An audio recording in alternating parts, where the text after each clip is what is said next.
On the second video on learning education, good evening, Munir Ajam one more time. We're gonna focus on a bit about our company, SUKAD, but not really, I'm not trying to market SUKAD here. We're trying to talk about the difference, again, between teaching and training and learning. And I'm not gonna compare myself or compare my people to any other organization, so I'm not here to compete with anyone. We just talk about SUKAD and Munir or Luke or any other instructors that SUKAD work with. Obviously, Luke and Munir are the two guys who do most of the training, and each of us have extensive experience in the field of project management from real project. So we're not theoretical, we are actually practitioners who have the opportunity to work on projects small and large all over the world. And what we typically often talk to clients, of course, assuming we have the opportunity, because some clients really do not, they just, project management or the project people or whatever pass the request to training and development or HR and said, you go get us a course somewhere. And obviously, if you have a provider, that's fine. But we don't often have enough chance to discuss to clients. Some of the mature client and more organization are starting to open the door to have an intelligent discussion and at least listening to us as expert in the area of project management. So in this discussion, and we've had this morning with the client, Luke and I were there, and that's leading to this series of videos, this 2 or 3 videos. The concept of learning and training came up.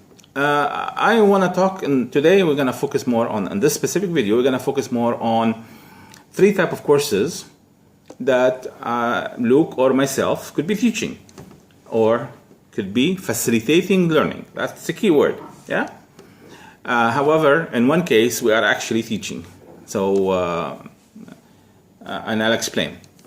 I'm going to talk about 3 different types of courses, and let's assume I'm not going to debate and discuss all the different courses we offer, but let's talk about 3 specific types of courses, and let's assume each one of them is 5 days, 35 hours, since 35 hours seems to be the magic number that is resulted from PMI and PMP certification, which is, of course, the most common type.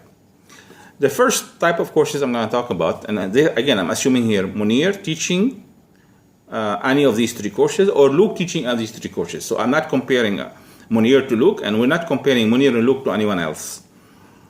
And the first type of courses we teach is, of course, our certification training, such as Prince 2 and PMP. PMP being the most popular, where it's still a good percentage of our revenue come from PMP training.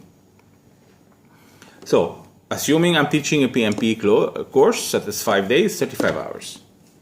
The other course is and I'm using the word teaching with the PMP, yeah, because unfortunately many of the people who come take this training do have some experience of project management, but do not really know project management well, at least all aspects. They might know pieces, they might know concept, but they don't know project management the way it basically, ideally, it should be designed. I mean, technically, PMP is designed for people who have experience in project management, and they need a push to get the exam. Unfortunately, in many parts of the world, in our region, is not the case. People actually come to these classes, and we're having to teach them or help them learn project management.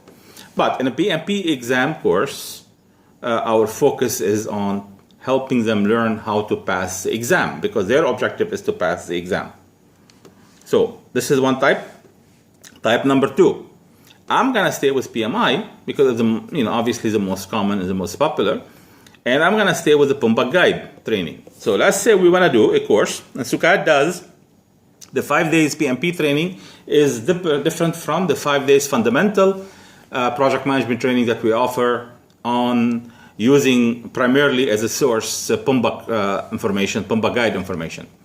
So 5-day course on PMP exam prep, 5-day course on learning the fundamental knowledge of project management as it's covered in the PMBOK guide, plus some extras from here and there, or a 5-day course on methodology. And obviously in our case, methodology, it means the customizable and adaptable methodology for managing project camp that SUKAD have developed in 2007, and we have currently upgraded it to version 3.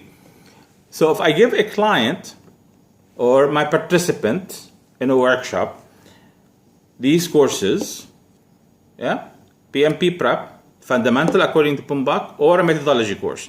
Now, when I say methodology course, of course, include aspect from the PMBOK and include aspect from PMBOK guide and aspect from maybe IPMA or sustainability. We introduce other topics. But the main focus, I would say maybe 50% of the coverage of the material of the class is more on project life cycles and methodologies and how you take a project from idea to closure, whereas maybe another 30% focus on process, and maybe 20% focus on other aspects such as competence and sustainability and best practices and other elements. And all of these topics are in our upcoming book, but they are not necessarily, so it's not limited to PMBOK guide.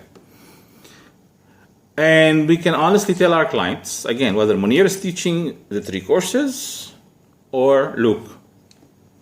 You take a PMP exam prep class with Munir, you get an X benefit. So let's not put a number, let's just put an X benefit. So the benefit value is X. You take a PMBOK guide related course with Munir, you will get 2X or maybe 2.5X. Or 3X. Yeah? Why?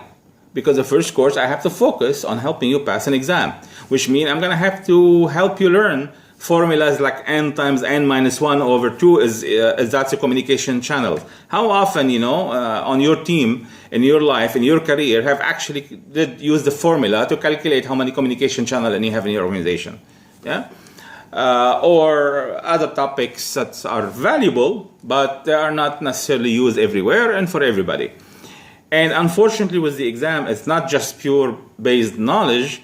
Many of the exam related questions, I mean the whole idea about the PMP, I don't want to spend a lot of time on this discussion, is that basically it's really the silliness of some of the question and the answers, where sometimes the right answer is not even given as a choice, which mean all 4 answers are wrong, which is the least wrong, or all 4 answers are correct, which is the most correct. Or, the question doesn't even give you enough information, so you have to assume things. Well, in real life, if my team member give me information that's missing something, I'm going to ask for clarification before I make a choice or a decision.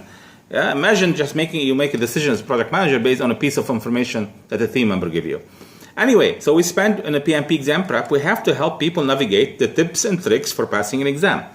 Whereas in a PMBOK guide knowledge, and we can also deviate a little bit from the PMBOK guide, we can offer more conceptual project management and how to apply project management.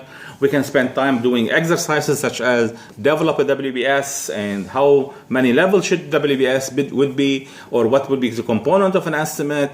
Or what's the difference between float and real life, not from an exam perspective. So if I go back to benefit-wise, PMP give me an X, PMBOK give me 2 to 3X. Well, what's the methodology course?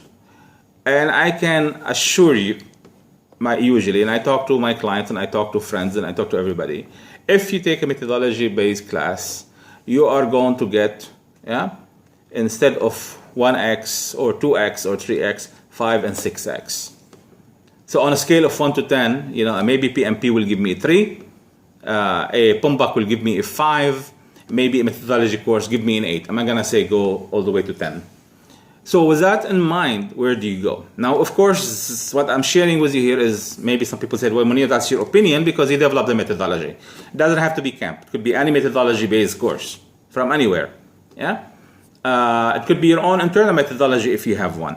So from that perspective, it doesn't matter what methodology you use. It matters is that we need to have that knowledge and information of practical knowledge and organization, how to take a project from idea to closure, how many estimate, how many approval point, who does the WBS, how many WBS, what is a PBS, and all of these other terms and terminologies I can talk maybe for hours on. These things are covered in more practical way. Not only this, usually in these type of courses, we ask the participant to bring in their own project or at least realistic project, and we get them to practice as much as possible in a class environment how to do this. Now, the good news sometime, bad news sometime, is some client basically said, no, PMP, we don't want anything, we want the certification. Do you understand what it takes? That's fine. I will be happy to. At the end of the day, for me, actually, it's more money to give you a PMP class, because I actually even have to sell you books and softwares and other things that I probably make some profit on top, and just in addition to the classroom training fees that I have to charge you. So for me, for Sukad, it's more beneficial to do PMP training because there's more money. Yeah. Where other one more time consuming. And not only this, with those courses we give a lot of extra material, such some of our books and access to our website and a lot of additional information and templates that we give that could benefit our clients. Now, when we have opportunities with the client to talk, almost all the time they're saying methodology. And I will end this video with this. Good evening. Thank you.